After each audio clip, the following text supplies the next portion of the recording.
September 2023. Heartspeak. Gone in a laugh. Jyoti Marianne Bahri shares a bittersweet story about a dear friend who laughed his way through life. And death too, leaving her with a message of eternal life.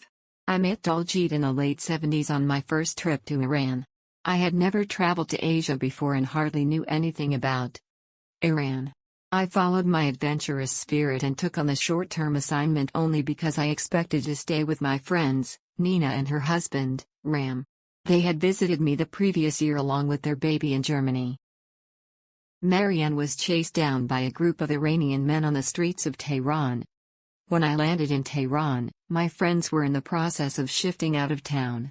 I was very disappointed and scared. Finding a place to stay in Tehran was challenging and unsafe, especially for a single young woman. So Ram and Nina helped me find another place to stay. Their close friends, 3 architects from India, had rented a flat nearby. At that time, they had gone on a month-long vacation, and the flat was empty. It was a lovely 4-bedroom apartment with large windows and a spacious living room big enough to play cricket. The friends were all avid photographers and had converted one of the rooms into a darkroom to print their pictures. They had hung up large photographs of themselves on the wall. Nina told me about each one while showing me their photos. I liked the place and was happy that I could stay there. Meeting Daljeet. I moved in and settled down comfortably. The doors of the bedrooms were usually left open while I was there. But one morning, I woke up to find all the doors shut tight. Surprised, I opened the doors one by one, wondering who could have come in. When I opened the 3rd bedroom, I was in for a shock. I saw a being with a black beard sleeping, curled up in a mass of long black hair. I almost shrieked, but I quickly recognized the face from the photographs on the wall. Later, I discovered this hairy man was Daljeet, a Sardar from India. He introduced himself and explained about his early return to Tehran. I also learned about Sikhism and that uncut hair was part of religious practice. In the evening, when I wanted to go for a stroll, Daljeet insisted on my not going alone, but I threw caution to the winds and set out in the dusk. I had hardly reached the main road when men stopped their cars beside me, trying to give me a lift or take me out.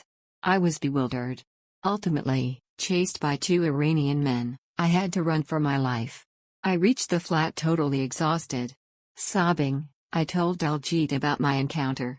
He listened attentively, and when I finished, he burst into peals of roaring laughter.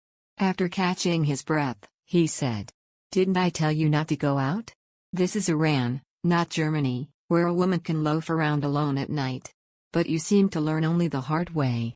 Saying this, he carried on laughing his head off. I was deeply offended and considered this extremely rude, so I kept my distance and withdrew to my room. This was my introduction to Daljeet's unique laughter. The unforgettable laughter. The second memorable encounter with his laughter was much later after my return to Germany, when Parvez, a common friend we met in Iran, invited several of his friends to his mill in Italy. One night, I was trying to sleep after an intensive day. Daljeet and Parvez sat up deep into the night. Their laughter kept waking me up.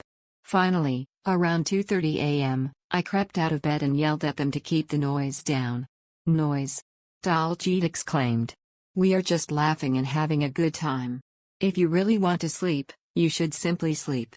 But apparently, you are not tired enough, so better join us and laugh along."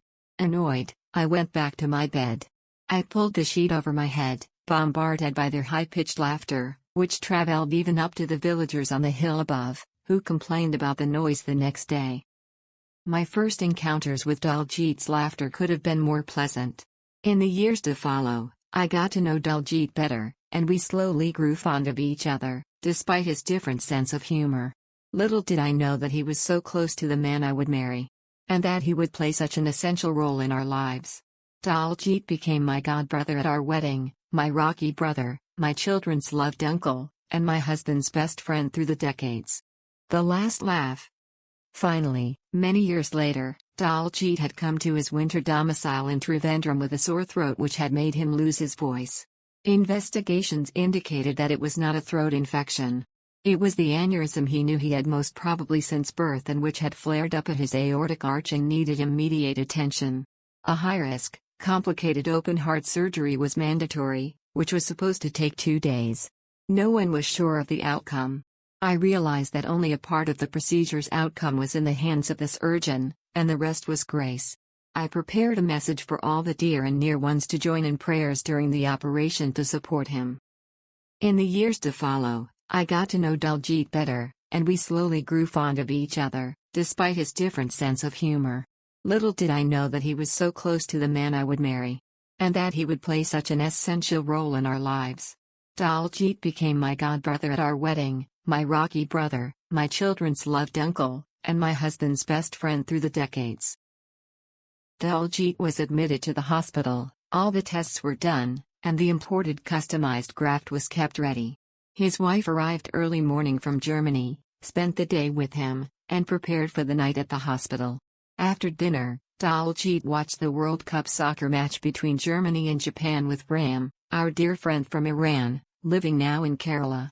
When Germany scored their first goal, Daljeet jumped up. As he started to laugh loudly, as was his wont, the little balloon at his aorta burst, and he collapsed and fell within seconds, before he could complete his outbreath. Just before he hit the ground, Ram jumped up, and Daljeet landed in his arms, a lifeless body. All that was left was the roaring sound hanging in the air, that of his eternal laughter, and filling the walls and the entire space with it. Laughing his way to immortality. All of us were devastated on receiving the news. I felt deep grief, losing a close friend, a dear brother, and the source of inexpressible support through years of hardship. I felt so lost and alone. Sobbing ceaselessly, I could not sleep. Tears and memories flooded me.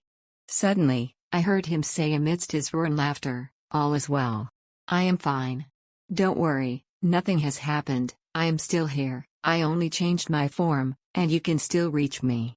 You are not crying for me but for yourself. Let go of your tears, open your heart, and find me in my new form." Then I saw a bluish ring of light coming out of the darkness, changing into indigo, and then a turquoise-colored circle moving inward. I calmed down, turned on the lights, and told my husband what I had experienced. He sat up, laughed in his grief, and said, even other friends messaged that they heard him laughing, and we all rejoiced that not everyone has the grace to leave this world in a burst of laughter. Jyoti Marianne Bahri is a teacher, a survivor, and an explorer of the inner world.